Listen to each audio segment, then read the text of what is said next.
Welcome everyone. Thank you for joining us today. So let's begin our session with the wonderful quote. Soft skills are the invisible threads that weave together the fabric of a successful workplace, where the collaboration, understanding, and communication create the masterpiece of productivity. So for starting a new chapter of learning, I, Sridhara Karthik, being your host for today's event, I want to extend a very warm welcome to all you present here.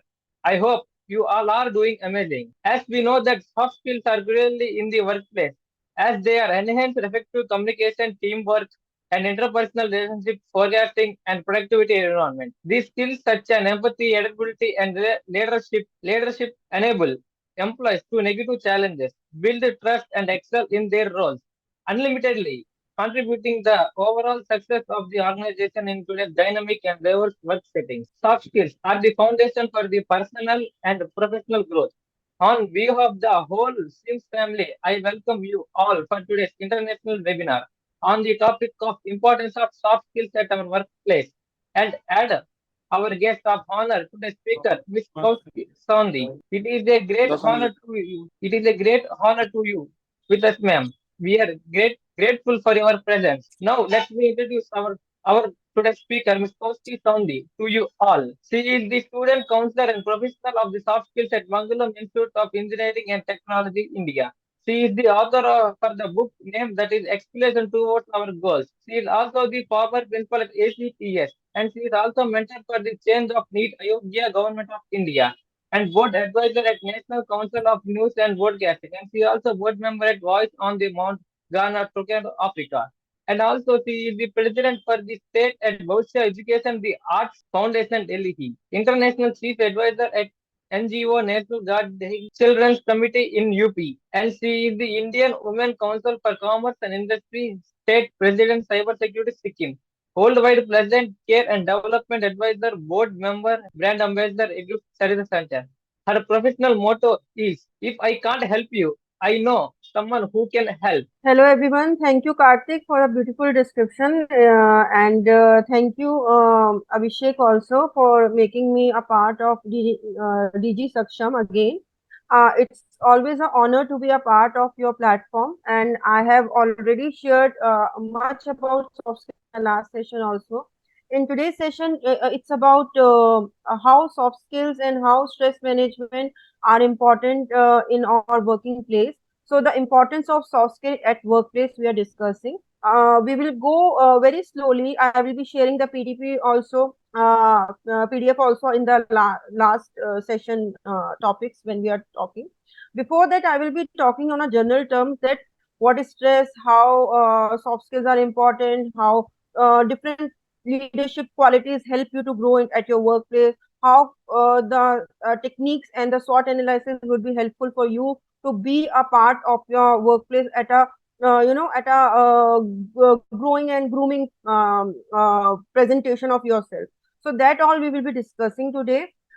So before that, I will be giving a brief about my work.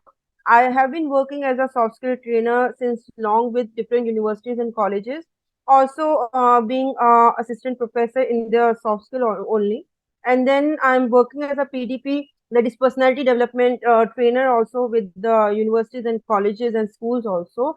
And I have trained many students and many even the faculties, even the professionals. And I've seen that personality, many people they mixed up personality को वो mix कर देते हैं कि personality का मतलब है कि आप कैसे दिखते हो नो पर्सनैलिटी का मतलब वो नहीं है दूसरा what they think the people they have a perspective that personality means speaking English अगर आप इंग्लिश बोलते हैं तो ही आपकी पर्सनैलिटी अच्छी है तो ये दोनों जो मिथ है ये दोनों जो भुलेखे हैं ये बहुत ही गलत धारणा है एक लोगों की so I think we should get out of it और पर्सनैलिटी को क्या होती है कैसे ग्रूम किया जाता है सॉफ्ट स्किल का क्या रोल रहता है and how all these thing club together to make you a good person to be a presentable person to make yourself a impressive personality so we will talking about that ताकि आप work place पे अपनी presence को दिखा पाए see people से see I don't have height what to do मैं I don't have height so I don't look good I don't have a good complexion so I don't look good I don't have a good physique, so I don't look good. She is better looking than me. तो इन चीजों को लेकर हम एक धारणा बना लेते हैं कि हमारी पर्सनैलिटी अच्छी नहीं है बट पर्सनैलिटी इन चीजों से नहीं बनती है। हाँ, दे हैव सम कंट्रीब्यूशन, मैं मानती हूँ बहुत कंट्रीब्यूशन रहता है, लुक्स डू मैटर, बट उससे ज्यादा आपकी एक छवि, आपका एक टैलेंट भी बहुत चीजों को दिखाता है। तो we will be talking about कि वो टैलेंट्स को आप आउटसोर्स कैसे कर सकते हैं if you lack in that department of your look department, and even you can work upon your look department, that will be we will talking about कैसे कर सकते हैं। तो वो भी हम स्ट्रेस मैनेजमेंट के रूप में पढ़ेंगे। तो सॉफ्ट स्किल की जब हम बात करते हैं, सॉफ्ट स्किल होता क्या है, what is soft skill, what is hard skill, we are listening it first time, soft skill होता क्या है, we don't even know that. See soft skill is something, जो भी whatever you have studied in your school, जो भी आप अपने school में पढ़ के आई हैं, डिग्रियां लेकर आए हैं, डिप्लोमा लेकर आए हैं या सर्टिफिकेट्स लेकर आए हैं, all that things are your hard skills, वो आपने कमाया है ओवर द पीरियड।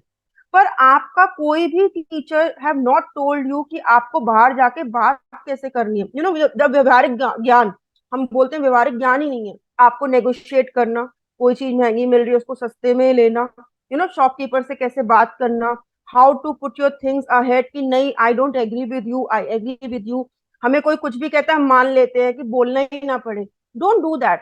तो सॉफ्ट स्किल ये वाला पार्ट है, दिस डिपार्टमेंट, जहां पे आपका व्यवहारिक ज्ञान को हम लोग ग्रूम करते हैं। क्योंकि पढ़ाई आप लेकर बैठ गए स्कूल से, पर व्यवहारिक ज्ञान कैसा है, क्या है, कैसे करना चाहिए, हमें बेवकूफ नहीं बनना, लोग मैनिपुलेट करेंगे हमें मैनिपुलेट नहीं होना। और वर्क प्लेस पे यही चीजें होती हैं, people manipulate you, people play politics with you, the external and the internal environment आप पे हावी हो जाता है, you don't know what to do, और आप उस पॉलिटिक्स में फंस के कहीं ना कहीं अपनी सर्विसेज को सरेंडर कर देते हैं या उससे आउट हो जाते हैं। Even I have suffered that, क्योंकि you know I am very bubbly, I talk to every person, so the people think it's easy कि सब कुछ उसके ऊपर डाल दो, you know, people need someone to throw the responsibility और उसको जिम्मेदारी देना। एट द एंड किसी को तो लेना होगा ना वर्क प्लेस पे कि आपकी गलती है, तो वो आपकी गलती है लेने वाले आप बन जाएंगे, वो ना बने उसके लिए हम सॉफ्ट स्किल सीखते हैं। तो the purpose should be clear कि why we are learning soft skill, we are learning soft skill so that we don't get trapped in any such manipulations in any politics what is happening। अब बात आती है कि ma'am I am not good with English, what to do, ये बहुत बड़ा problem आता है। English is a secondary language, even हमारे न्यू एजुकेशन पॉलिसी में भी हमारा हिंदी को फर्स्ट लैंग्वेज कर दिया गया। पर क्या इसका मतलब ये है कि लोग इस चीज को मानते हैं? नो, लोग फिर भी इंग्लिश को ही प्रेफर करेंगे। If you are not speaking English तो लोग उसको कहेंगे अरे नहीं आता इसको, यू नो, इसको इसको बोलना नहीं आता, ये थोड़ा उस साइड का है, यू नो, उसको नहीं आता, वो आपके डायलेक्ट पे आपको टोंट मारेंगे, सो आपको बड़ा बुरा लगेगा। सो इंग्लिश का सीखने का तरीका क्या, आप क्लासेस भी लेते हैं, पूछते भी हैं, you see the movies also, you here the movies and the blogs and the writing newspaper, पता नहीं फलाना फलाना क्या करते, तभी इंग्लिश नहीं आती। तो इंग्लिश का सीखने का सबसे बड़ी तरीका, आई एम टेलिंग यू, ये सबसे इजी और सबसे आसान तरीका है। सबसे पहले तो आप ये समझिए कि जो सामने वाला है वो आपसे ज्यादा बेवकूफ है, the person sitting next to you उसको आपसे कम आता है।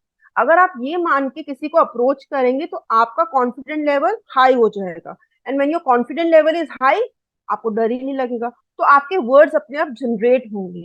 ऐसा नहीं है आपको इंग्लिश नहीं आती, बस 1000 से 2000 वर्ड्स का कॉम्बिनेशन बना के ही तो इंग्लिश बन रही है। You just need how to connect the words. You don't need to understand what is English, how to speak English. You don't know how to connect. किस वर्ड को कब डिलीवर करना है, ये स्पीच डिलीवरी की प्रॉब्लम है, ये English की प्रॉब्लम नहीं है। तो आपको ये समझ है, जैसे हिंदी में हमें गुस्सा आता है, and you no one thing, आपको इंग्लिश का जो प्रॉब्लम है, अगर आप गुस्से में होंगे ना आपकी इंग्लिश अच्छी निकलेगी, क्योंकि जब हम एंग्री होते हैं तो हमारी सोचने की क्षमता कम हो जाती है, तो हम इंग्लिश अच्छी फ्लो में बोलेंगे। anytime you just check it, तो English is not a problem, the problem is how to deliver it। तो आपको 1000 से 2000 शब्दों का बस कॉम्बो बनाना है और वो शब्दों को रिपीटेड वे पे अपनी डेली लाइफ में यूज करना है। जब आप वो करना शुरू करेंगे तो इजिली आपका क्या होगा, एक एक ओरा बन जाएगा, आपके कुछ वर्ड्स ऐसे एथिकल वर्ड्स बन जाएंगे जो आप बोलेंगे ही बोलेंगे, and when you start doing that you will form a particular 20 to 25 lines जो आपकी इंग्लिश स्पीकिंग हैबिट में रिपीटेड मोड पे होगी। उसके बाद आपको पता नहीं चलेगा, आप जब इंटरेक्ट होंगे किसी और से तो वो 25-30 लाइनें उसकी भी आप ले लेंगे। So what will be happening, तो आपके पास 50 वर्ड हो गए, फिर 50 से 100, 100 से 200, करते करते आपका, just you need to understand the person sitting next to you उसको भी इंग्लिश नहीं आता, ही इज ऑल्सो ग्रूमिंग, अगर आप ये सोच के अप्रोच करते हैं, you will never have any confidence lacking. Otherwise आप कॉन्फिडेंस को ही सोचेंगे, कैसे बोलूं, वो बुरा मान जाएगा, वो बेइज्जती हो जाएगी। इट इज ओके अगर बेइज्जती होती भी है तो, हु इज देयर टू जज you? Even they are struggling, even they are working, right? तो वर्क प्लेस पे इन चीजों को आप लेकर नहीं जाएंगे, ये आपकी पर्सनैलिटी को बहुत डाउन ग्राफ में कर देता है।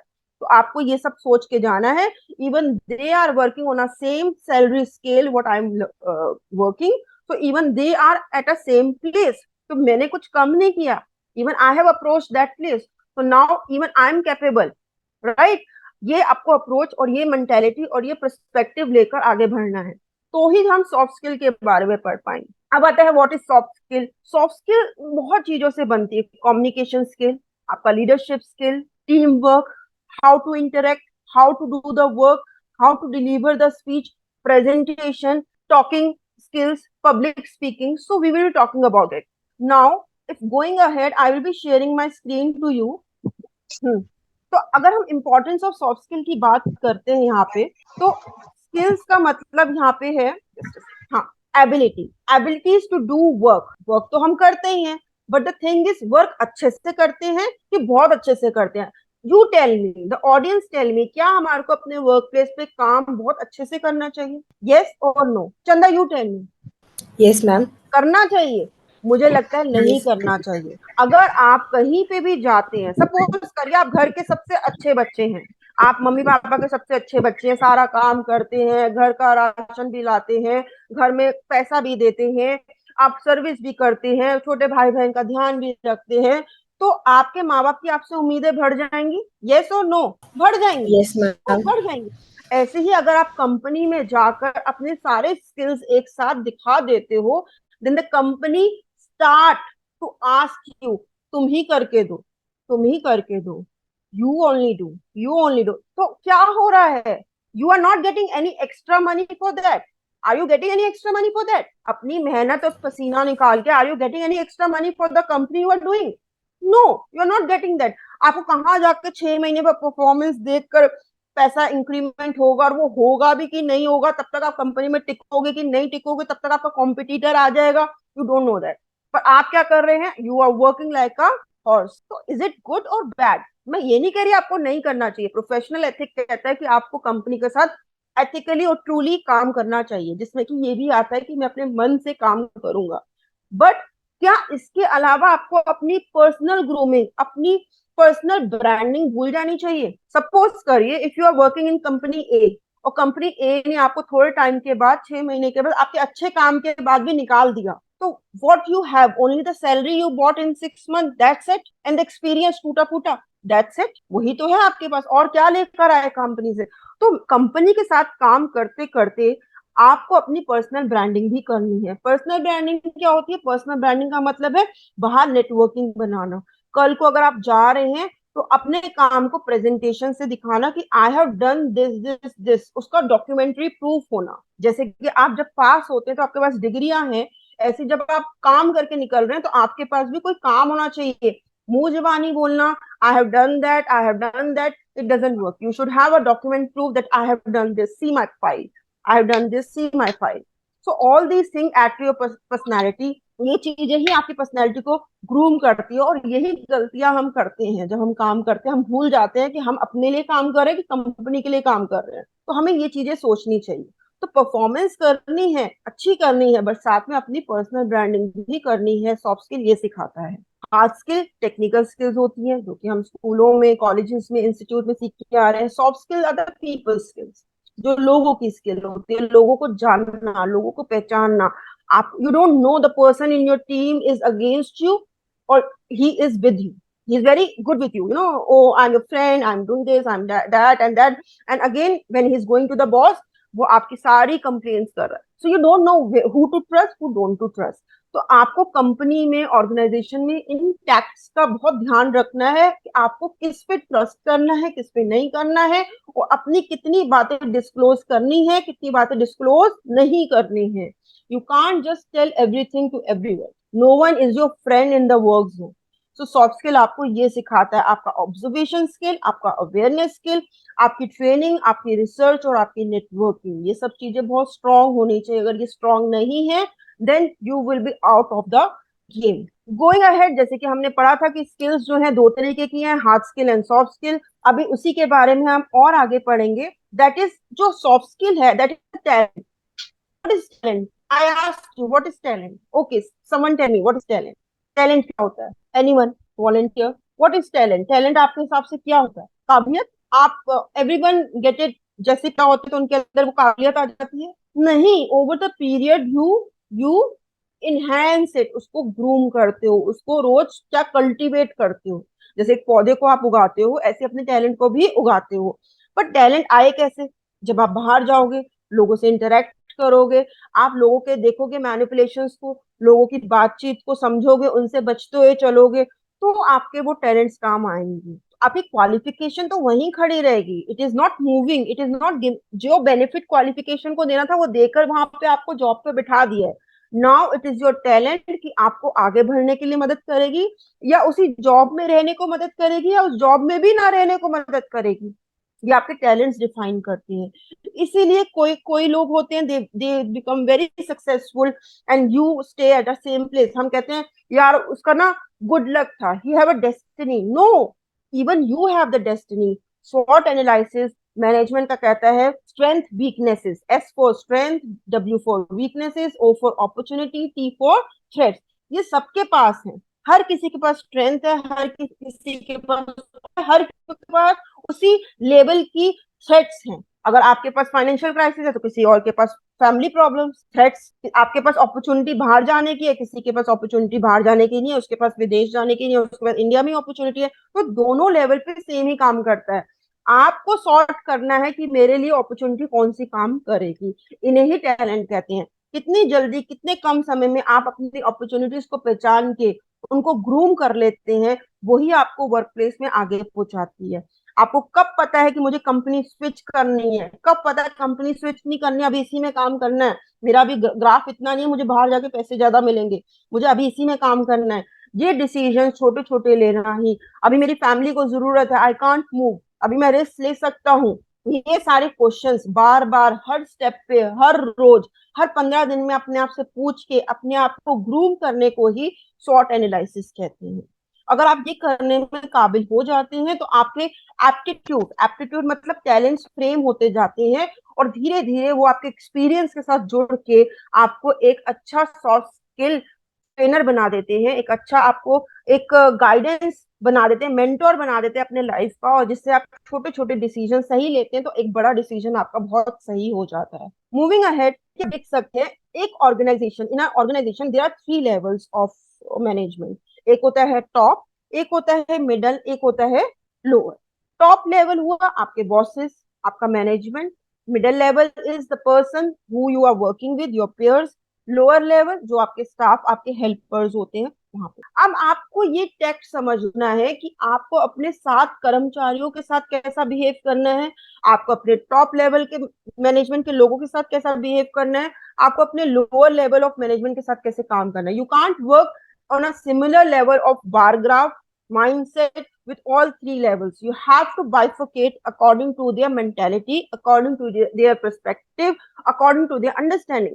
आप जो नीचे काम कर रहे हैं उनको ज्यादा इज्जत देंगे तो they will not work for you. उनको आपको गुस्से से थोड़ा बोलना पड़ेगा, और बहुत हम्बल वे में कि प्लीज आप कर दीजिए, थोड़ा सा हुक्म के, ऑर्डरिंग लेवल पे। Middle level you can't say आप ये कर दीजिए, you can't say to your peer, अपने साथ कर्मचारी को, अरे ये करके दो। वो कहेगा आप ऐसा कैसे बोल सकते हो, you are not my boss. आपको उनको कैसे हम्बल वे में बोलना, प्लीज आप ये कंप्लीट कर दीजिए, मेरा काम रुका हुआ है। टॉप लेवल पे आप क्या ये बोल सकते हैं करके दो, मेरे को आज ही चाहिए काम, नहीं बोल सकते। वहां आपको क्या करना पड़ेगा, सर प्लीज अगर आपके पास टाइम है तो क्या आप मुझे ये वाला काम करके दे सकते हैं, मेरा थोड़ा रुका हो। तो तीनों लेवल पे आपने देखा, जब आपको पता है कहाँ पे हम्बल होना है, कहाँ पे गुस्से से बोलना है, कहाँ पे ओके ओके बोलना है, when your mind can decide that you know what is right, what is wrong. ऐसा कैसे होता है कि घर में हम गुस्सा कर लेते हैं, बाहर नहीं करते हैं, जॉब में नहीं करते हैं, बिकॉज वी नो घर में चल जाएगा, कोई छोड़ के नहीं जा रहा, no one is throwing us out. पर जॉब में पता निकाल देंगे, इसलिए हम गुस्सा नहीं करते। सो हमें पता है what is right what is wrong, but हम लोग करते नहीं है। ऐसा ही क्या होता है when we are working in a place, we start to be become comfortable, हम कंफर्टेबल हो जाते हैं कि अरे ये तो रोज का है and this is my place. But धीरे धीरे अगर आप अपनी चीजों को भूल जाते हैं कि ये लोअर लेवल है, मिडिल लेवल है कि हायर लेवल है, तो वही वहीं पे ही डिस्प्यूट हो जाते हैं। कभी आप बॉस से बुरा बोल देंगे तो डिस्प्यूट है, आप अपने कर्मचारी से बुरा बोल देंगे तो डिस्प्यूट्स है। तो आपको ये चीजें भूलनी नहीं। The levels you don't have to forget, आपको यही सोचना है कि मैं घर से बाहर हूँ, ये मेरा कंफर्ट जोन नहीं है। Soft skill is all about understanding कि we are not in our comfort zone. धीरे धीरे हम अपने काम की जगह को अपना कंफर्ट जोन बना लेते हैं, अपने दोस्त बना लेते हैं, दोस्तों को अपने घर की बातें बता देते हैं, घर की बातें बताते फिर कल को वो हम पे बैकफायर करते हैं। देन वी आर लाइक अरे उसने बात बता दी, because you have told them, so you don't have to throw your inner into the places because it is not your comfort zone, it is not your home, तो intimate place नहीं है वो आपकी, आपको ये समझना पड़ेगा। और यही आपको मैनेजमेंट के 3 लेवल्स समझाते हैं। Going ahead, what is soft skill again, जैसे कि मैंने कहा व्यवहारिक ज्ञान होता है। वर्क प्लेस के 3 लेवल्स होते हैं जहाँ पे हम लोगों ने इंटरेक्शन के बारे में भी बात की। अब हम बात करेंगे कम्युनिकेशन के बारे में। There are 3 to 4 types of communication जो कि होते हैं, और कम्युनिकेशन गैप्स होने के कारण ही हमारे जो मैनेजमेंट है, जो हायर लेवल है या लोअर लेवल है या मिडिल लेवल है, we have problems. So what is communication? Communication again is a two way process जहाँ पे 2 या 2 से ज्यादा लोग होते हैं। They they interact through their opinions, ideas and thoughts. ये सबके बाइफरकेट हो सकते हैं, सबके अलग हो सकते हैं। किसी भी 2 इंसान के थॉट प्रोसेस एक नहीं हो सकते, चाहे आप 10 साल 20 साल साथ रह ले, तभी आपके विचार अलग अलग रहेंगे। तो ऐसे ही एक वर्क प्लेस पे भी होता है। और डिस्प्यूट्स और प्रॉब्लम्स अराइज होती हैं when the person in a team, आपको एक टीम दे दी गई कि आप 4 लोग ये काम करिए and you are not able to cooperate, you are not able to set your mind set. और इसीलिए भी पर्सनल लेवल पे भी प्रॉब्लम आती है, आपने देखा है पार्टनर्स में डिस्प्यूट्स हो जाते हैं बिकॉज उनके मेंटल लेवल नहीं मिले, राइट। आपके ऐसे ही प्रोफेशनल लेवल पे भी प्रॉब्लम आ जाती है कि आपके मेंटल लेवल ही नहीं मिले, या तो ईगो आ जाती है, या आपका मैसेज थ्रो नहीं होते, या सामने वाला is not working according to the person who is willing to work. एक इंसान बहुत काम करना चाहता है, एक इंसान काम ही नहीं करना चाहता है, तो ये डिस्प्यूट्स आते हैं। तो आपका कम्युनिकेशन गैप जो तो अगर ज्यादा होगा, अगर आप एक दूसरे की इंसान की बात को समझने से कतराएंगे या नहीं करेंगे, तो आपको प्रॉब्लम होगी। बिकॉज वो अगर डिस्प्यूट्स होंगे तो वो एचआर तक जाएंगे, एचआर से जाएंगे तो वो बॉस तक जाएंगे, बॉस तक जाएंगे तो वो बातें पूरे मैनेजमेंट में फैलेंगी। तो communication should be very clear. आपको जो भी डिलीवर कर रहे हो या जो भी कर रहे हो वो ब्लैक एंड व्हाइट में होना चाहिए। ब्लैक एंड व्हाइट मतलब ऑन डॉक्यूमेंटेशन होना चाहिए, उसका आपके पास प्रूफ होना चाहिए। ऐसे नहीं मैंने बोला था इसको इसने किया नहीं, no one is going to stand there for you. आपको ग्रे लाइन पे नहीं चलना, आपको black and white document proof रखना है कि सी मैंने इनको मैसेज किया था, ये मेरा प्रूफ है, उन्होंने जवाब नहीं दिया। वो उसका आउटलुक है। You should be on a safer side. तो सॉफ्ट स्किल आपको ये भी सिखाता है, the communication should be very much clear at your and. सामने वाला कर रहा है नहीं कर रहा, that is not your problem. अब कम्युनिकेशन में प्रॉब्लम क्या क्या आ सकती है? 2 इंसान या 2 से ज्यादा इंसान इफ दे आर कम्युनिकेटिंग, तो क्या क्या तरीके की प्रॉब्लम्स आ सकती हैं? वो noises, we call it noises. Noises मतलब प्रॉब्लम्स। क्या प्रॉब्लम आ सकती है? 2 इंसान जब बात करते हैं तो उनके बीच में किन चीजों को, किन मुद्दों को लेकर जो है डिस्प्यूट्स अराइज हो सकते हैं, उन बारे में हम अब जानेंगे आगे।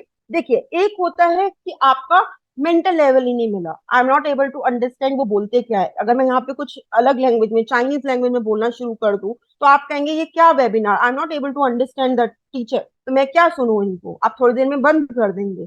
और अगर मैं इंग्लिश या Hindi language which is very much family to you उसमें बोलूंगी, तो आप सुनेंगे क्योंकि आपको जानते हैं, आप कहेंगे ये तो मैं जानता हूँ। तो मेरे को आपके ही लेवल पे आके बात करनी पड़ेगी। मैं यहाँ पे अपना स्किल नहीं दिखा सकती कि मुझे चाइनीज आती है, मैं चाइनीज दिखाऊंगी आप भाग जाएंगे। तो आपको ये समझना पड़ेगा कि आपको सामने वाले के लेवल पे ही काम करना है। दूसरा आता है sometimes you are very energetic, सामने वाला पर्सन एनर्जेटिक नहीं है, तो आप उस एनर्जी से काम करते हैं, सामने वाला उस एनर्जी से काम नहीं कर रहा।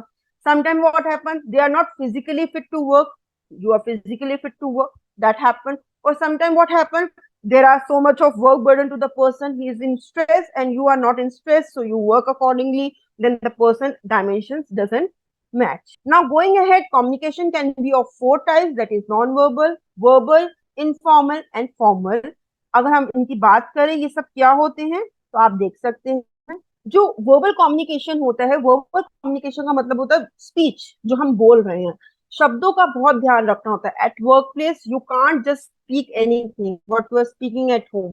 You should understand the person sitting next to you is a peer, is a person who's working as a colleague. You can't be very much familiar to them. You can't be open to them. Ki you are just saying anything in a friendly way. You can work in a friendly way outside your work zone, but when you are in at a workplace, you need to be very much humble. You need to be kind. You need to be very much stuck with your words, your speech delivery. You can't just throw any word because it can be hampering or it can be hurting to the other person or it would be maybe outreach of the understanding of the person। जैसे कि आप देखते हैं कि कोई film star होता है, after the promotion, during period of the promotion of the picture, he और शी डिलीवर एनी कमेंट और स्टेटमेंट जो कि उसकी पिक्चर को पूरी तरीके से बैन करा देती है। काफी ऐसी पिक्चरें, काफी हीरोइंस ने ऐसा किया है जिसके कारण उनकी पिक्चरों को ही बैन हो जाती हैं। तो उनका एक स्टेटमेंट है उनको बिल्कुल खत्म कर देता है। तो अपनी वर्बल स्पीच को आपको लेकर अपने काम की जगह पे बहुत ज्यादा सोच विचार के बोलना होता है। आप कुछ भी नहीं बोल सकते क्योंकि वो कब आप बैकफायर हो जाए, यू डोंट नो दैट। तो सॉफ्ट स्किल आपको ये भी सिखाता है। उसके बाद आता है फॉर्मल। फॉर्मल का मतलब है जब आप वर्क प्लेस पे you are going, you can't go in any clothing, you need to be very much sophisticated if it is related to your profession, then you need to be in that dress code. Crim coding should be there. You can't just carry anything and randomly go in a casuals. So that all also count to your body language. आपका gesture कैसा है। अगर आप बोल रहे हैं informal, informal का मतलब है जब आप बोल रहे हैं तो बोलते वक्त आपके हाव भाव कैसे हैं, आप हाथ हिला रहे हैं, आंखों का इंटरेक्शन है कि नहीं है, लिप्स मूवमेंट कैसे हैं, जब आप किसी रूम में एंट्री मार रहे हैं, how you are entering, are you knocking the door or not, are you taking the permission or not, when you are going in the room, how your present is count। ऐसा तो नहीं है आप बस जा रहे हैं, आपके बाल बिखरे हुए हैं and you are just going there sir sir ये काम है। So that also count to your personality. आपको you should be very much in your sophisticated work zone profile when you are entering to any of your management है। तो ये सब चीजें भी आपको ध्यान में रखनी चाहिए। You should smell good, you should don't smell you are just sticky hairs and everything। that also count to your profile because no one wants to listen कि आप कहाँ से आए, कैसे आए। everyone wants to see a good impressive profile that should be into your mind and you should be conscious and aware about it at every step। ऐसा नहीं कि चलो आज कर लेता हूँ कल नहीं करता, आपको हमेशा इस प्रोफाइल को कैरी करना है। यू हैव सीन स्टार्स को आपने देखा है, हमेशा दे आर ड्रेसअप, कभी नहीं होते हैं तो वो बहुत ज्यादा छुप छुपा के दे जस्ट मूव। तो आपको भी अपनी प्रोफाइल को एक हीरो और एक स्टार किड की तरह मेंटेन करना है जहाँ पे आपको इन चीजों का ध्यान रखना है। फिर आता है grapevine. Grapevine is very much good communication skill जहाँ पे हम बात करते हैं। ग्रेपवाइन का मतलब होता है जो when you are working in a company or organization at your workplace, when you have a break, छुट्टी, जब ब्रेक टाइम होता है, the people talk, they have a friend circles बन जाते हैं, ग्रुप्स बन जाते हैं, they have their perspective about a certain person and you become a you just talk about it randomly कि उसने ऐसा किया उसने वैसा किया। तो आपको ध्यान रखना है that you should not talk about anything like that and even don't fall as a haunted person, ghost person जहाँ पे आपके बारे में ही बातें हो रही हो। तो आपको दोनों चीजों से बचना, ना ऐसी बातें करनी है ना ऐसे बनना है जहाँ पे आपके बारे में ही ऐसी बातें हो रही हो। आपको दोनों पक्षों में इन चीजों का ध्यान रखना है कि आप ट्रैप ना हो, ना आप ऐसी बातों में ट्रैप हो, ना ऐसी बातें करके ट्रैप हो। अगर ऐसा होगा तो कल को आपके against he politics will be frame और कहीं ना कहीं आप ट्रैप हो जाएंगे, या तो जॉब आपके हाथ से जाएगी या आपकी प्रोफाइल डिग्रेड होगी और डीफेम होगी। तो you should know about it that I don't want to fall in any of the grapevine which is happening in the company at any point of time. So that should be your concern at every given point of time. Going ahead, जैसे कि हमने कहा था कि communication में जो gaps आ जाते हैं वो इसलिए आ जाते हैं because the message is been send by the sender is not receive by the receiver. Receiver उसको सही तरीके से डिकोड ही नहीं कर पाता है, समझ ही नहीं पाता है कि वो किस थेरेपी और किस बेसलाइन पे बात कर रहा है और उसके कारण ही प्रॉब्लम्स अराइज होती हैं। तो जब ऐसा होता है, मिसकम्युनिकेशन होता है, जैसे हमने देखा व्हाट्सएप पे if we send some message, सामने वाले को कुछ और समझ आ जाता है तो दोनों में मिसकम्युनिकेशन हो जाता है। तो हम उसको सॉल्व करते हैं, नहीं नहीं मेरा ये मतलब नहीं था, मेरा ये मतलब था। That thing should be happening, ताकि इससे पहले हो जाए कि हायर अथॉरिटीज तक जाए, उससे पहले इन चीजों को सॉर्ट कर लें, ताकि आपका मैसेज क्लियर हो, बहुत मेसी ना हो, कि आपका मेसी मैसेज हो और डिलीवरी में प्रॉब्लम हो। It should be very concise and complete also. तो जैसे कि हमने बताया था, ग्रेप वाइन में क्या आता है, नॉन वर्बल में क्या आता है, आपकी pronunciation skill. See many people in the work place come from different zone. कोई बिहार से आता है, कोई यूपी से आता है, कोई राजस्थान से आता है, कोई बाहर विदेश से आता है, and they all people mix together and work at one place. अब जब आप कम्युनिकेट करते हैं तो आपकी जो प्रोनाउंसिएशन है वो अलग अलग होती है, राइट? किसी के लिए वही चीज टेबल है तो किसी के लिए वो टेबल है। तो यू मेक फन और you didn't get very comfortable with them, तो ऐसे में प्रॉब्लम्स अराइज हो जाती हैं। पर आपको ये समझना चाहिए, ये प्रोनाउंसिएशन की प्रॉब्लम नहीं है, आर्टिकुलेशन की प्रॉब्लम है। आर्टिकुलेशन मीन्स एवरी पर्सन, जहां वो पैदा हुआ है बचपन से, उसकी ग्रूमिंग हुई है, वो बोली लेकर पैदा हुआ है। अब वो चाहे कितना भी उस पर वर्क कर ले, पर वो उसका टिंच, उसका स्पेस, उसका पिंच ऑफ अफेक्ट उस बोली में, उस स्पीकिंग थेरेपी में आएगा ही आएगा। अगर आप इस चीज को एक मजाक का एक मुद्दा बना के उस पर बात करना शुरू करेंगे तो आपके साथ वो अनकंफर्टेबल रहेगा, and the twinning would never work in the team. तो यू शुड, इस चीज को आपको अपनाना चाहिए कि ही केम फ्रॉम दैट बैकग्राउंड, इसलिए वो उस चीज को अपना नहीं पा रहा है।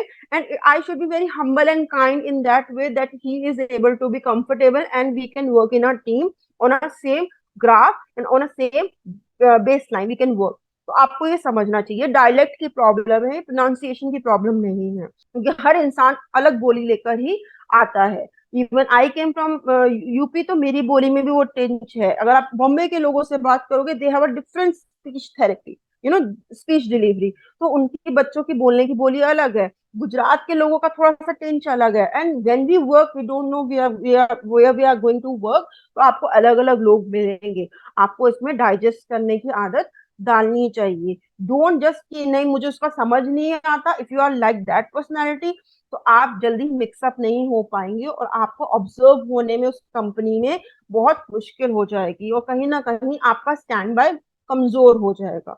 तो ये भी हमारे को सॉफ्ट स्किल समझाता है। Going ahead, and now we will be understanding what is stress. Stress एक बहुत इंपॉर्टेंट पार्ट है वर्क प्लेस का। अगर हम बात करें तो वर्क प्लेस जो होती है उसमें स्ट्रेस का क्या काम है। स्ट्रेस से हम लोग समझते हैं स्ट्रेस का मतलब परेशानी। स्ट्रेस का मतलब परेशानी है, पर किस तरीके की परेशानी? काम से रिलेटेड मुझे परेशानी है, क्या परेशानी है? तो परेशानी है कि आपका बॉस, आपका हेड आपको काम ज्यादा दे रहा है और आप उस काम को डेडलाइन के अकॉर्डिंग कर नहीं पा रहे हैं। आपको अपनी परफॉर्मेंस प्रेशर है, आपको ये प्रेशर है कि सामने वाला मुझसे ज्यादा काम कर रहा है, मैं कम काम कर रहा हूँ। आपको ये प्रेशर है कि उसके पास इतना काम कैसे है, मैं इतना खाली कैसे बैठा हूँ। या तो आपको ये प्रेशर है कि हाँ, मेरे को ये काम समझ ही नहीं आ रहा, जिस काम पे, जिस प्रोफाइल पे मुझे अपनाया गया है, मेरे पास बहुत टेंशन है। तो प्रेशर, जो स्ट्रेस होता है इसका मतलब होता है प्रेशर। अलग अलग लेवल के होते हैं, अलग अलग डिग्निटी के होते हैं, अलग अलग परफॉर्मेंस प्रेशर्स होते हैं, जिसको लोग फेस करते हैं। उसी को हम कहते हैं स्ट्रेस। और स्ट्रेस का मतलब अगर छोटी डेफिनेशन में देखा in small and club definition, if you say what is stress, stress means where pressure is more and the resources are less. आपके पास काम करने की जो टूल्स हैं, काम करने के जो उपयोग करने की जो चीजें हैं, दिमाग कह लो या टूल्स कह लो या दोस्त कह लो या टीम कह लो, क्वालिटी कह लो, एप्टीट्यूड कह लो, वो कम है बकायदा जो आपको काम दिया गया है उससे, जो आपको स्ट्रेस होता है। अब बात आती है, स्ट्रेस तो होता है, पर स्ट्रेस एक अच्छा स्ट्रेस भी माना जाता है काम की जगह पे, और एक बुरा स्ट्रेस भी माना जाता है। अब ये अच्छा स्ट्रेस क्या होता है? क्या कोई परेशानी अच्छी परेशानी भी हो सकती है? आप मुझे बताइए, could a problem be a good problem? Yes, it can be. Suppose करिए in your family if someone is having a baby, उससे पहले जो परेशानियां होती है, उसको हॉस्पिटल लेकर जाना, उसका उसको डॉक्टर को दिखाना, उसके सारे टेस्ट करवाना और ये करवाना, और उसके बाद बेबी का आना, तो ये भी तो एक स्ट्रेस है। जो आप परेशानी थी कि क्या होगा, क्या होगा, क्या होगा, रिजल्ट क्या आएगा, बच्चा बेबी कौन होगा, बेबी बॉय होगा, बेबी गर्ल होगा, तो वो भी तो स्ट्रेस पीरियड आपने देखा। पर उसके बाद आपको खुशी होती है, राइट? ऐसे ही स्ट्रेस को कहते हैं हम लोग यूज स्ट्रेस। यूज स्ट्रेस का मतलब होता है अच्छा स्ट्रेस। जैसे कि अगर आप किसी एग्जाम की प्रिपरेशन कर रहे हैं, आपकी प्रिपरेशन बहुत अच्छी है, now you are waiting for the result, तो आपको यूज स्ट्रेस है। आपने इंटरव्यू दिया। Soni ji please mute yourself, it will be easy for us. Thank you. I am able, you able to. हाँ okay. अगर आप काम कर रहे हैं तो वहां पे भी आपको स्ट्रेस आएगा, इंटरव्यू का स्ट्रेस, परफॉर्मेंस का स्ट्रेस, अच्छा काम करने का स्ट्रेस। अब आपकी पर्सपेक्टिव है, या तो आप उसको दुखी मन से देख लो कि I have so much of work, I am really depressed, I don't know how to give my best and all this and that and that and that, and you are coming home crying like a crying baby, then it is a de-stress। तो वो de-stress बन जाएगा। पर यही काम को आप अपने बहुत अच्छे लेवल से देखें, अपने खुशी मन से देखें, that I have to give my 100%, मुझे कल बॉस को प्रेजेंटेशन देना है, कल मुझे अपना अच्छा एक परफॉर्मेंस देना है, मुझे काम में अच्छा और आगे दिखाना है, I have to go beyond the boundaries. तो आपके पास जो स्ट्रेस है वो यूज स्ट्रेस बन जाएगा।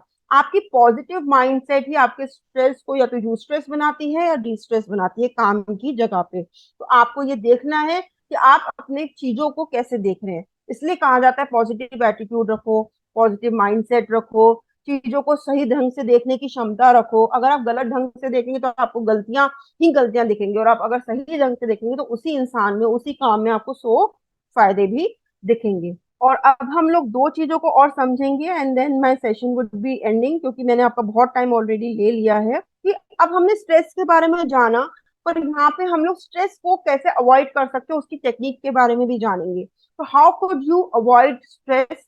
इसके लिए स्ट्रेस मैनेजमेंट की 4 टेक्निक्स हैं, जिनको हम लोग 4 A's के नाम से जानते हैं, जो कि आपके कॉलेजेस में भी पढ़ाया जाता है, आपके इंजीनियरिंग में भी पढ़ाया जाता है, ताकि बच्चों को अगर वर्क प्लेस पे स्ट्रेस हो तो वो कैसे वर्क पे अपने आप को डिप्रेशन या स्ट्रेस में जाने से रोक पाए। क्योंकि देखिए आगे आने वाले समय में, अभी तो आप लोगों की शादी नहीं हुई है, सपोज करिए यू आर अनमैरिड, आपके पास रिस्पॉन्सिबिलिटी ग्राफ अभी बहुत कम है, धीरे धीरे आप शादी भी करेंगे, जिम्मेदारियां भी बढ़ेंगी, और जिम्मेदारियों के साथ आपके पास रिस्पॉन्सिबिलिटीज के साथ एक्सपर्टीज भी आएंगी, पैसा कहाँ खर्च करना है नहीं करना है, इन छोटे छोटे डिसीजंस की भी चीजें बढ़ेंगी, इन्वेस्टमेंट भी बढ़ेगा, तब आपके पास स्ट्रेस लेवल बढ़ जाएगा। तो अभी से अगर आप इस टेक्निक को अपनाएंगे तो आपको जीवन में जो मेंटल प्रॉब्लम्स आती हैं, मेंटल थकान आती है, जिसके कारण हम लोग उम्र से पहले ही अपने आप को सरेंडर कर देते हैं, बीमारियां लग जाती हैं, वो हमें नहीं होगा। सीधा सीधा मतलब यही है कि पढ़ाई हमारे को जॉब पैसा कमाना सिखा सकती है, पर हमारे को जीना नहीं सिखा सकती। सॉफ्ट स्किल आपको जीने की ही एक टेक्निक्स बताती है कि आपको जीवन शैली कैसे रखनी है। नाउ 4 A's क्या होते हैं? आपका पहला ए कहता है अवॉइड। अगर आपको कोई काम की जगह पे प्रॉब्लम दे रहा है, परेशान कर रहा है, तो सबसे पहले आप अवॉइड करिए, क्योंकि जीवन में आपके लिए अभी ये काम जरूरी है, वो इंसान या उसकी useless talks are not important. तो आपको ये बाइफिकेशन करना आना चाहिए, what is priority to me, ये काम, पैसा, सैलरी और द पर्सन टॉक्स। तो आप अगर उसकी बातों को दिल पे लगाना शुरू कर देंगे, if they are taunting you, harassing you, saying blah blah, and you are getting depress, तो ये आपका आउटलुक है। और एक आउटलुक है कि आपको कोई फर्क ही नहीं पड़ रहा है, आई am not taking your word. तो ये चीज भी आपको सीखनी चाहिए। पर अगर ये लेवल बहुत हाई हो जाता है और आप कहते हैं नहीं मुझसे तो सहन ही नहीं हो रहा है, तो आप क्या कर सकते हैं? अपनी सिटिंग प्लेस बदल सकते हैं, अपने बॉस को बोल के अपनी जगह बदल सकते हैं, या आप उससे इंटरेक्शन ही कम कर दीजिए। अगर वो इधर से आ रहे हैं आप उधर से निकल जाइए। You can change your place of interaction, less it. इससे आपका क्या होगा? आपको अगर जहाँ पे 10 बार दुख होता था वो 1 बार दुख होगा, उसके कारण आपका स्ट्रेस लेवल कम रहेगा। अब आप कह रहे हैं no I am not able to even alter, क्योंकि वो भैया मेरा बॉस है, वो मुझे बुलाता है, मुझे उसको इंटरेक्ट करना पड़ता है, मैं उसको बिल्कुल इग्नोर भी नहीं कर सकता।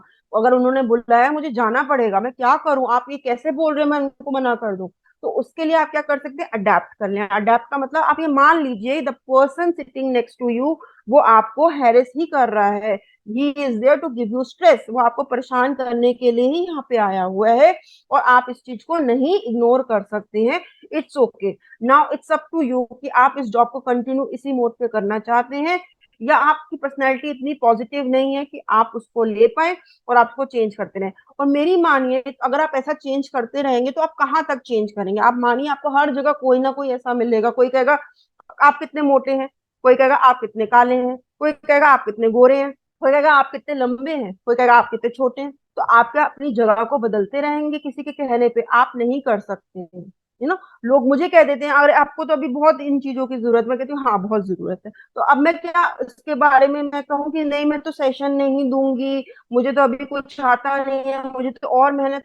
जितना ज्ञान आपके पास है वो आप ही का है, आपको समझना पड़ेगा। No one is coming to tell you, no one is very super hero here.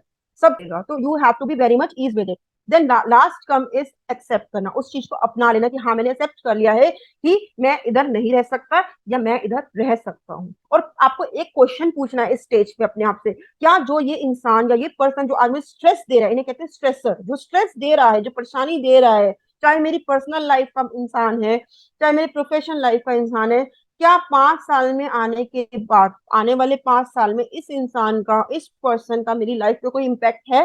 अगर इस इंसान का मेरी लाइफ पे कोई इम्पैक्ट है तो जरूर मैं मानती हूँ आप उस चीज को सोचिए। पर अगर 5 साल में उस इंसान से आपका इंटरेक्शन है ही नहीं, आपको लगता है, तो आपको उस चीज की परेशानी लेने की जरूरत नहीं है। टेम्परेरी दुख है जो निकल जाएगा, आपको ऐसे सोचना है। तो ये डिप्रेशन मैनेजमेंट है। Avoid, alter, adapt and accept. आपको ये 4 टेक्निक्स पे चल के अपने स्ट्रेस मैनेजमेंट को ही सही से करना है। तो ये आपके सॉफ्ट स्किल के बारे में चीजें थी जो मैंने आपको बताई। Now you are open to ask any question अगर आपके पास है। Over to you Kartik.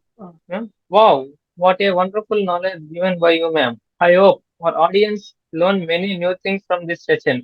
I would like to highlight some of the points like maintain interpersonal relations with our colleagues and move upward in hierarchical develop departments and and the organization. It is very effective of your of our audience. Again, thank you for joining us and sharing your experience and your precious time and knowledge with us, ma'am. Ma'am, there is a few questions which our audience want to be answered. So, with your permission, can we start? Sure sure sure Kartik. First question: how to reduce the communication gap? I am not able to hear you, अभी बोलेंगे Kartik? How to reduce the communication gap? How to reduce the communication gap. देखिए, जैसे कि मैंने आपको बोला कि communication में दो या दो से ज्यादा लोग होते ही होते हैं। अब सामने वाला आपके लेवल का नहीं है या आपसे ऊंचे लेवल का है, दो ही कंडीशन हो सकती है, या तो वो आपके सेम लेवल का है। अगर आपके सेम सोच का इंसान है तो वो समझ जाएगा। जैसे छोटे बच्चे को हम कुछ समझाते हैं वो समझ जाता है क्योंकि उनका लेवल हमसे कम है, और हम समझाते हैं तो वो उस चीज को मान लेते हैं। और कई बार क्या होता है, हम अपने दोस्तों को कुछ बोलते हैं और दोस्त नहीं मानता, वो कहता है नहीं तू झूठ बोल रहा है, you are saying I don't agree with that, मैं अपने आप उसको ऑब्जर्व करूंगा। क्योंकि वो सेम लेवल का है तो वो आपसे नहीं इंटरेक्ट होगा। कई बार ये होता है हमारे बड़े हैं, जैसे कि हमारे पेरेंट्स हैं, वो हमसे एग्री नहीं करते हैं कई चीजों में। हम कहते हैं हम लेट जॉब करेंगे, उन्हें लगता है नहीं लेट सेफ है, पर आजकल लेट इजी है क्योंकि आजकल जॉब भी 10 बजे तक है। तो वो बड़ों का लेवल ऑफ थॉट है। तो अब इस चीज को आप, क्वेश्चन है कि इस चीज को हम कम कैसे कर सकते हैं। तो आपको जैसे कि बताया कि आपको सामने वाले इंसान के पर्सपेक्टिव को समझना होगा, उसकी सोच को समझना होगा कि वो सोच क्या रहा है, और दूसरी बात वो चाहता क्या है। अगर आप ये दो चीजें समझ गए कि what he is thinking and what he wants, उसका पर्पस क्या है, वो ऐसा कर क्यों रहा है, तो आपको 80% सोल्यूशन मिल जाएगा। और फिर उसके बाद अब बात आती है पर्सनल लेवल पे है, तो ठीक है क्योंकि इसमें बेनिफिट अगर हो रहा है तो दोनों पर्सन घर के ही है, यू भी, आप भी और सामने वाला भी। बट अब प्रोफेशनल लेवल पे अगर सामने वाला आपकी बात को एग्री नहीं कर रहा, उसका रीजन ये है कि आपका जो प्रोफाइल है या आपका पास जो प्रपोजल है वो ज्यादा बेटर है उससे, वो चाहता नहीं है कि वो बॉस के पास जाए, तो वो आपको इग्नोर करेगा, नहीं ये बुरा है, नहीं ये बुरा है। तो ये अब आपकी इंट्यूशन कहती है कि आपको पता होना चाहिए कि क्या ये सही है कि गलत है, और आपको उसको मैनिपुलेट करना चाहिए उस हिसाब से। अगर आपको लगता है कि वो जेन्युइन है तो उसको चेंजेस करिए, अगर आपको लगता है जेन्युइन नहीं है तो उसको ऐसा मैनिपुलेट करिए कि वो आपको वो रोक ही ना पाए, या रोके भी तो वो उसको बोल ही ना पाए। तो यही आपको सॉफ्ट स्किल सिखाता है कि आप इस तरीके से अपनी स्पीच डिलीवरी रखें, या उससे कैसे आपको बचते हुए अपनी चीजों को आगे प्रेजेंट करना है। क्योंकि देखिए एट द एंड आपको अपनी प्रेजेंटेशन स्किल्स तो दिखानी ही दिखानी है। आप किसी के बिहाफ पे बैठे नहीं रह सकते कि मेरे दोस्त ने मना किया है। You don't no he is working against you और फॉर यू। मैं ये नहीं कह रही हूँ कि वर्क जोन में दोस्त मत बनाइए, बनाइए जरूर, बट अवेयरनेस और अपना जो एक ओपननेस है, अपने दिमाग के चारों पक्षों से सोचने की क्षमता आपके पास होनी चाहिए। क्योंकि no one wants you to success be successful, कोई नहीं चाहेगा कि आप उनसे आगे निकल जाओ। क्या कोई चाहेगा, मुझे बताइए? सब यही चाहेंगे कि ठीक है मैं आगे निकल जाऊं। सबका पहला क्या होगा कि आई शुड प्रोसीड फर्दर, मैं पहले आगे हो जाऊं और फिर बाद में कोई और हो। अपने से नीचे को टीचर या गुरु ही एक ऐसे इंसान है जो देख सकते हैं कि हमारा बच्चा आगे जा रहा है, बट फिर वहां पे भी कॉम्पिटिशन्स आ जाते हैं। तो आपको ये सब चीजें देखते हुए ही अपने कम्युनिकेशन लेवल के जो ग्राफ्स हैं, जो डिस्प्यूट्स हैं, जो नॉइजेस हैं, उनको कम करना है। वो साइकोलॉजिकल हैं, वो मेंटली हैं, वो नॉइजेस जो हैं वो बनाए जा रहे हैं, वो मैनिपुलेशन के थ्रू हैं, किसके थ्रू हैं, ये आपको जानने की जानकारी होनी चाहिए। Thank you. Okay, ma'am. Thanks for answering these questions. There is another question, ma'am. Okay. How to link top and lower management as I am in middle level? So I have to link both of them for smooth flow of work. How to link top and lower management as I am in middle level. So I have to link both of them for smooth flow of work. Mayank ji का ये question है कि मैं middle level पे काम कर रहा हूँ, तो मैं टॉप लेवल और जो लोअर लेवल है उनसे इंटरेक्शन कैसे रखूं, क्योंकि मुझे स्मूथ फ्लो ऑफ वर्क करना है। तो मयंक जी, आपको ये बात समझनी चाहिए कि आप जो है बहुत ही रिस्की वाली जगह पे हैं, क्योंकि आपको दोनों पक्षों से निभा के चलना है। वो वाली बात है कि मुझे घर भी संभालना है, होता है ना, मदर इन लॉ को भी देखना है और अपनी वाइफ को भी देखना है, दोनों के मूड स्विंग्स को आपको मैनेज करना है। तो उसके लिए आपको एक चीज समझनी पड़ेगी कि यहाँ पे कि आप दोनों से पहले तो बहुत हम्बल और काइंड वे में काम करेंगे, और यस सर आपका बहुत बड़ी बात है। लोअर लेवल भी कई बारी आपकी बातें जो है टॉप लेवल को पहुंचाता है, आपको ये मानना पड़ेगा। इसलिए आप उनसे ये सोचें कि अपना फ्रस्ट्रेशन, कई बार हम फ्रस्ट्रेट होते हैं तो उनपे निकाल दें, ऐसा भी नहीं कर सकते, क्योंकि वो भी बातें ऊपर तक पहुंचाते हैं, और वही पुराने लोग होते हैं जो हमारी बातें, हम कहते हैं ना ग्रेप वाइन, हमने पढ़ा, ग्रेप वाइन यही है जो बातें अंदर से रोम होके ऊपर तक जाती है। तो आपको ये समझना पड़ेगा। बात रहती है कि बॉसेस से कैसे बना के चलना है। उनसे देखिए, जो काम मिल रहा है, चाहे आपको करना है नहीं करना है, आपको हाँ करके ही रूम से निकलना है।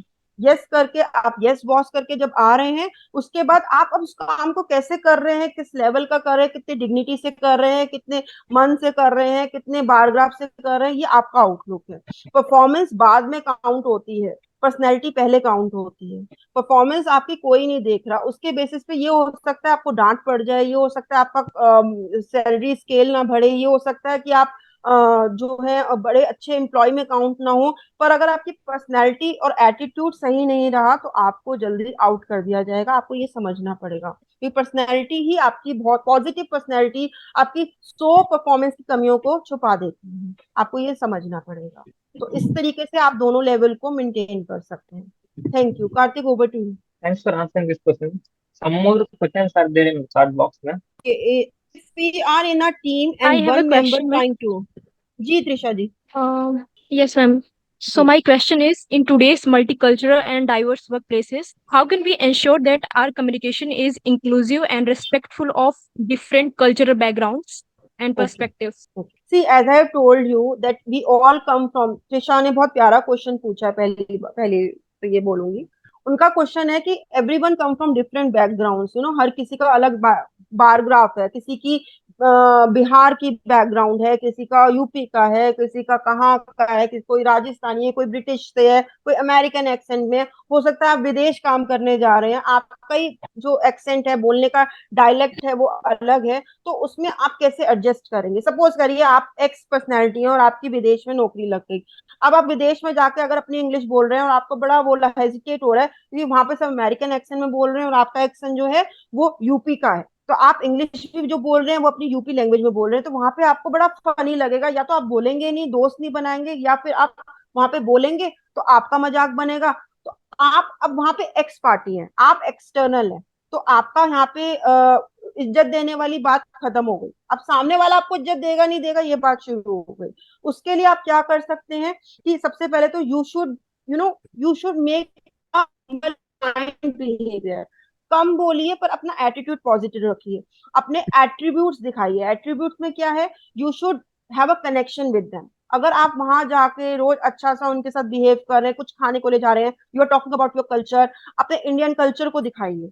उसके बाद यू टेल देम कि मैं इस बैकग्राउंड से यहाँ तक ट्रेवल हो, अपनी स्टोरी थोड़ा सा उनको बताइए। अगर वहां जाते ही आप उनसे एटीट्यूड दिखाना शुरू कर देंगे या अपने काम के बेसिस पे उनसे डिफ्रेंशिएट करना शुरू कर देंगे, वो आपसे इंटरेक्ट नहीं होंगे।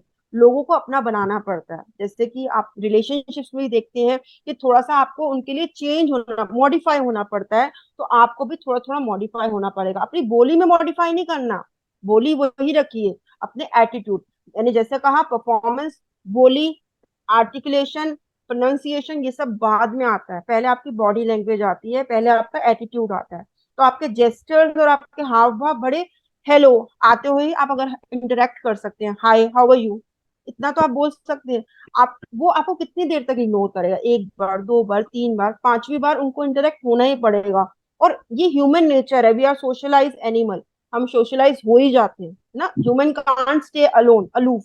तो इसलिए आपको उस ट्राइब में जो वहां के लोग हैं उनमें आपको अपनी भर्ती करनी है, आपको एंट्री मारनी है, उनको एंट्री नहीं मारनी है। आपको ये समझना पड़ेगा। इसलिए आपको सबको अप्रिशिएटिव बिहेवियर में मिलना है, सबको आपको तारीफ करनी है। Oh you are looking very smart, you look so beautiful. अगर आप किसी को ब्यूटीफुल बोल रहे हैं तो आपको इग्नोर नहीं कर सकता। क्या कर देगा? इग्नोर नहीं करेगा। You look so handsome, now they have to say thank you, they will interact with you. वो आपकी बोली को आप पीछे रखेंगे, आपको पहले रखेंगे। तो attitude work more than your presentation, your performance and other things. तो इस तरीके से आप उस चीज में अपने बिहेवियर स्किल से, यहाँ पे बिहेवियर स्किल काम करेगा, बिहेवियर स्किल से अपने आप को प्रेजेंटेबल बना सकते। Thank you. Thank you for answering this Thank question, you, ma'am. ma'am. Thank you. Yes Kartik. There is another topic. How to analyze ourselves by using SWOT analysis techniques. How to analyse ourself by using स्वॉट analysis technique. स्वॉट analysis technique management की एक बहुत बेहतरीन technique है, जिसको मैं कहती हूँ हर इंसान को, सिर्फ मैनेजमेंट के लोग नहीं, हर इंसान को, चाहे वो कोई भी प्रोफेशन का हो, चाहे वो वर्क प्रोफेशन उसका जॉब हो, चाहे उसका वर्क प्रोफेशन प्रोफेशन उसका घर में इवन बजट बनाने का हो, एक हाउस वाइफ है, एक छोटा बच्चा भी अगर है जो अपनी स्कूल में पढ़ रहा है, उसको स्वॉट एनालिसिस करना चाहिए। स्वॉट एनालिसिस का मतलब होता है, एस फॉर होता है हमारी स्ट्रेंथ, हमारी स्ट्रेंथ क्या है। जैसे कि किसी की बोली बड़ी अच्छी होती है, किसी की ऑब्जर्वेशन बहुत अच्छी होती है, किसी की कुकिंग बहुत अच्छी है। आपको अपनी स्ट्रेंथ को पहचानना है। फिर आता है आपकी वीकनेसेस, आपकी कमजोरियां क्या है। अगर आपकी कोई कमजोरी है, ऐसा चीज है जो कि आप ओवरकम नहीं कर सकते, आप बोलते हुए घबराते हैं, या आपको स्टेज का फोबिया है, आप डर जाते हैं, या फिर आपको ऐसा है कि लोगों के बीच में आप मिक्सअप जेलअप जल्दी नहीं हो सकते हैं, तो आपको उन कमजोरियों को पहचानना पड़ेगा। जब तक आप इन कमजोरियों को, इन इन वीकनेसेस को मन से नहीं मानेंगे कि हाँ ये मेरा जो है कमजोर पक्ष है, इस चीज पे ही मुझे सुधार करना है, जब तक आप अपने मन को ये नहीं समझाएंगे तब तक आप सुधार करना शुरू भी नहीं कर पाएंगे। पहले तो आपको ये मानना पड़ेगा, ये नहीं कि मैं फेलियर हूं, मैं कितना बुरा हूं, देखो मैं तो हो ही नहीं पाता, मैं तो ऐसा हूं, ऐसा अपने, never say negative about yourself. कभी भी अपने बारे में नेगेटिव मत बोलिए। आप आज यहाँ पे हैं क्योंकि आपने कुछ किया है, आपको आज, आप अपने काम को लेकर, अपने आप को लेकर सीरियस हैं, इसलिए आप कुछ ना कुछ अपनी जिंदगी में कल्टीवेट कर रहे हैं। तो never say negative about yourself. हाँ मेरे अंदर ये थोड़ी सी कमी है, इसको मुझे सुधारना है, ये एटीट्यूड लेकर चलेंगे। मैंने आपको बार बार बोला, एटीट्यूड ही सब कुछ आपका बनाता है, बिगाड़ता है। फिर आता है आपकी ओ, ओ फॉर होता है अपॉर्चुनिटीज। अपॉर्चुनिटीज मतलब आपके पास कितनी अपॉर्चुनिटी, आप क्या, आपके अगर अंदर खाना बनाने की स्किल है, आप हाउस वाइफ हैं, आपने कभी काम नहीं किया, अब आपको अगर अपनी फैमिली को सपोर्ट करना है, तो आप उसमें क्या कर सकते हैं, अपने खाने की स्किल से ही, खाने को टिफिन सर्विसेज करके ही घर को सपोर्ट कर सकते हैं। आपके पास ये अपॉर्चुनिटी है। आप ये नहीं कह सकते मैं तो हाउस वाइफ हूँ, मैं पढ़ी नहीं हूँ, देखो मेरे साथ ये हो गया। इन चीजों को ना कह के आप क्या कर सकते हैं, मेरे अंदर ये कला है, मेरे अंदर ये कला है कि मैं इस चीज से भी अपने परिवार को सपोर्ट कर सकती हूँ। वर्क प्रोफाइल का मतलब ये नहीं आप बहुत पढ़े लिखे हैं, आप जॉब कर रहे हैं तभी आप कुछ कमा सकते हैं। इन चीजों से भी आप अपने घर को, चीजों को सपोर्ट कर सकते हैं। And then come the T threats. Threats मतलब कि बाहर से जो परेशानियां आ रही हैं, फैमिली इश्यूज आ रहे हैं या प्रोफेशनल इश्यूज आ रहे हैं, लोग आपको आगे नहीं बढ़ने दे रहे हैं, इन चीजों को पहचानना और इन एनालिसिस को करके ही आप अपनी पर्सनैलिटी को फ्रेम कर सकते हैं कि these are my good points, तो मैं इन्हीं को कल्टीवेट करूं, क्योंकि ये मेरी तो अच्छी चीजें हैं ही, मेरे अंदर है ही। मेरे को इनको पहले इनको इनके ऊपर वर्क करके इनको बढ़ाना नहीं है, पहले से ही ज्यादा है मेरे अंदर टैलेंट्स। जैसे कि मेरी स्पीकिंग स्किल अच्छी थी तो मैंने इसी को बढ़ाया, मैंने इसी चीज में काम करना शुरू कर दिया कि चलो अब आप एक सेशन ही लेना शुरू कर दो। अच्छा अब ऐसे भी होता है, जूम मीटिंग्स भी होती है, तो आपने अपने आप को इस डायरेक्शन में डाल दिया। और अगर आपके अंदर खाना बनाने की स्किल है तो उस डायरेक्शन में डाल दीजिए। अगर आपके अंदर लिखने की क्षमता है तो लिखित में आप चले जाइए। तो अपनी क्षमताओं को, अपने टैलेंट्स को पहचानिए, वही सॉफ्ट स्किल एनालिसिस होता है। Thank you Kartik. Ma'am, hello. I am Mayank, ma'am. Like, I have one हाँ जी। question, last question. जी ma'am. Ma'am, basically, I am from Jharkhand, and there is not a culture to speak in English. And right now, okay I am performing BBA, doing BBA from Punjab. It's a lovely professional university, and okay there it's compulsory to speak in English. But my English is not so much fluent. Okay So, but teacher is not able to understand us that we are not belonging from their culture where we have to speak in English. So, like, okay. how to manage this type of stress? I want to know. I understand, ठीक है। मयंक का एक बहुत प्यारा question है, और ये question मैं अपने कॉलेज में भी बच्चों के साथ देखती हूँ, क्योंकि मैं सॉफ्ट स्किल की जब प्रोफेसर थी मंगलमय में, तो वहां पे बच्चे कहते थे मैम हम इंग्लिश कैसे बोले। मैं कहती थी मुझे खुद नहीं आती। तो कहते थे मैम आपको नहीं आती। मैं कहती थी हाँ मुझे भी नहीं आती। देखिए इंग्लिश से इतना घबराना, इंग्लिश सेकेंडरी लैंग्वेज है। अब तो न्यू एजुकेशन पॉलिसी ने भी इसको सेकेंडरी कर दिया। एक्चुअली क्या है कि अब हम लोगों को, टीचर्स को या जो भी प्रोफेसर है, मैं किसी के अगेंस्ट नहीं हूँ, पर सबका यही होता है इंग्लिश बोलो। इंग्लिश बोलने से क्या आपकी पर्सनैलिटी ग्रूम हो जाएगी? मयंक मुझे आप बताओ, कोई फर्क लगा आपको? इंग्लिश बोले स्ट्रेस और आ गया, आपको कुछ आया नहीं पर स्ट्रेस फ्री में साथ में आ गया। तो स्ट्रेस नहीं लेना। सबसे पहले इंग्लिश को तो फोबिया मत बनाओ। इंग्लिश ऐसा कोई खतरनाक चीज नहीं है। मुझे 12वीं तक खुद इंग्लिश नहीं आती थी। English is just a language यार। अगर उसको आप एक लैंग्वेज की तरह देखोगे तो लैंग्वेज है। हिंदी भी तो लैंग्वेज है। हिंदी में हम कितने फ्लुएंटली बोल देते, खाना दो, ये दो, दोस्त से लड़ाई, घर में बच्चे को पढ़ाना, मम्मी को ये।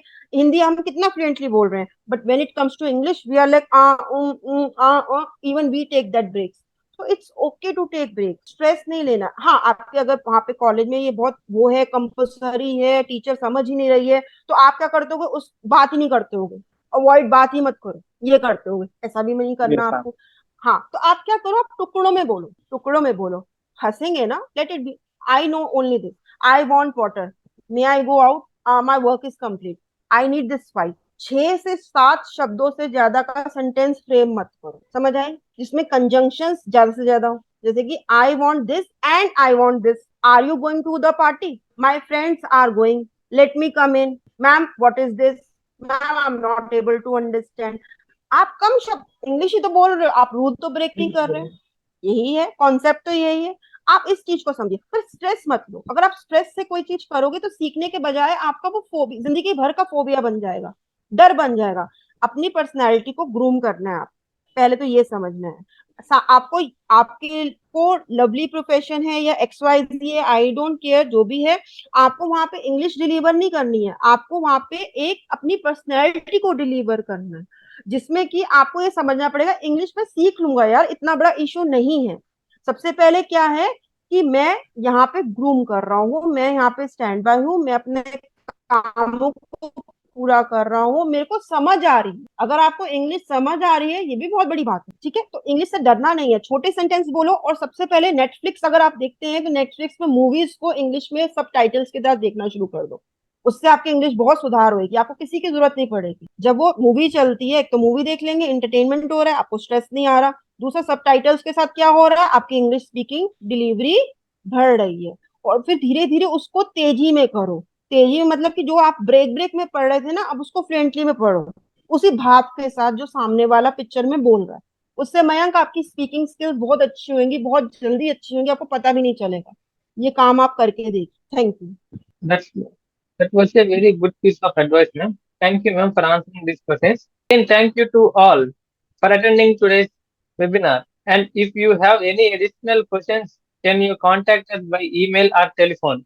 We are happy to provide additional support to you. Please follow on our social media and subscribe our YouTube channel for new learnings. Thank you so much for Thank you, cooperating. Karthik. Thank you, Abhishek and DT Saksham for the platform. And everyone try to understand, life में सबसे ज्यादा important आपका attitude है, उसके बाद ही काम है। अगर काम को बहुत ज्यादा इंपॉर्टेंस दोगे तो स्ट्रेस आएगा, जिससे आपका एटीट्यूड भी बिगड़ जाएगा। डिप्रेशन फेजेस आते हैं, पर उनको आपको ओवरकम करना है, ये सोचकर कि all is well. So all is well. Thank you. And I, Chisella Karthik, your host for the today, signing off. Have a wonderful day. Thank you everyone for joining us. Thank